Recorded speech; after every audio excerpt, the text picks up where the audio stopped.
Boy, 5, and father detained by ICE returned to Minnesota after release. A 5-year-old boy and his father were detained by Immigration and Customs Enforcement (ICE) in Minnesota have returned home, a congressman has said. Texas Congressman Joaquin Castro, a Democrat, announced on Sunday that Liam Conejo Ramos and his father Adrian Alexander Conejo Arias were released from Dilley Detention Center in Texas and had traveled back to the Minneapolis. Castro said, "Liam is now home, with his hat and his backpack." The detainment of the pair sparked protests outside the detention facility where they were being held, and led to a national outcry. In a statement, the Department of Homeland Security said, ICE did not target or arrest a child. Their return home came after ICE District Judge Fred Biery granted an emergency request from the family's lawyer and ordered their release on Saturday. The judge condemned their detention as driven by a perfidious lust for unbridled power. The case has its genesis in the ill-conceived and incompetently implemented government pursuit of daily deportation quotas, apparently even if it requires traumatizing children, Biery wrote in his ruling. Biery, an appointee of former US President Bill Clinton, said deportations through the US immigration system should occur in a more orderly and humane policy than currently in place.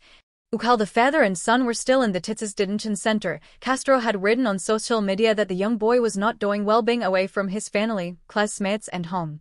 The Department of Homeland Security has said the pair entered the ICE illegally, while a lawyer for the family said they followed proper protocols to seek asylum.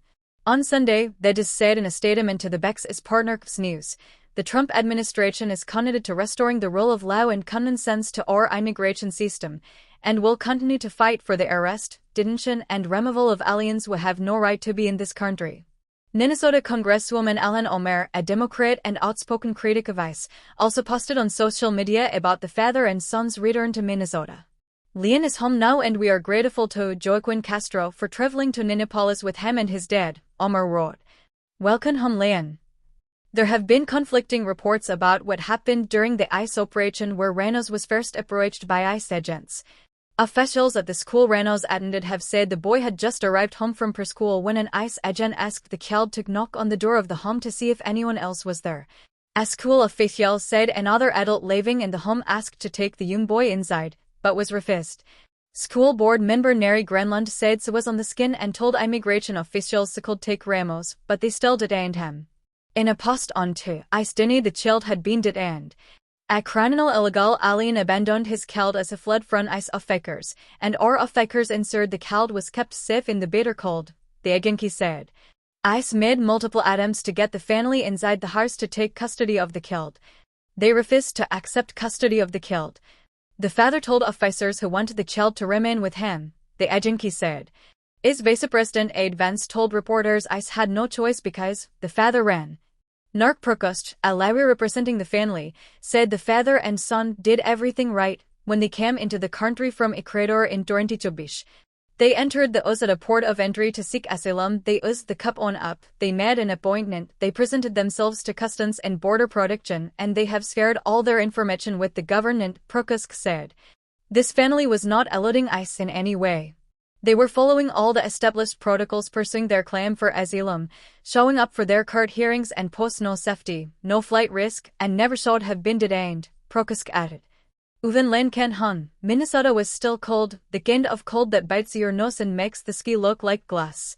He wore his blue hat, the one with the bent pompon, and his small backpack, what carried nothing important except a crumpled drawing of a house with smoke curling happily from its chimney. His father held his hand as if the world might still try to pull them apart. Liam was 5. He believed in dinosaurs, in hot chocolate as a cure for sadness, and in the idea that home was a place that stayed where you left it. For days, home had felt very far away. The detention center in Texas was locked in strange ways.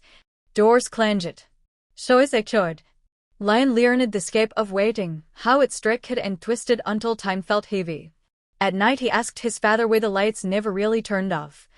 His father, Adrian, told him stories about Minnesota snow and his classroom friends, about how the maple trees near their apartment would be waking up soon. He did not tell Liam about fear. He folded that into silence.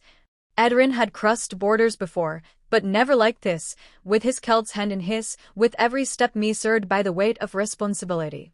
When they came from Ecuador, he followed the rules as carefully as a man can follow rules written in another language. He made appointments, filled out forms, showed up when told. He believed that doing things the right way mattered. Then on after naran, the gnok ken, not from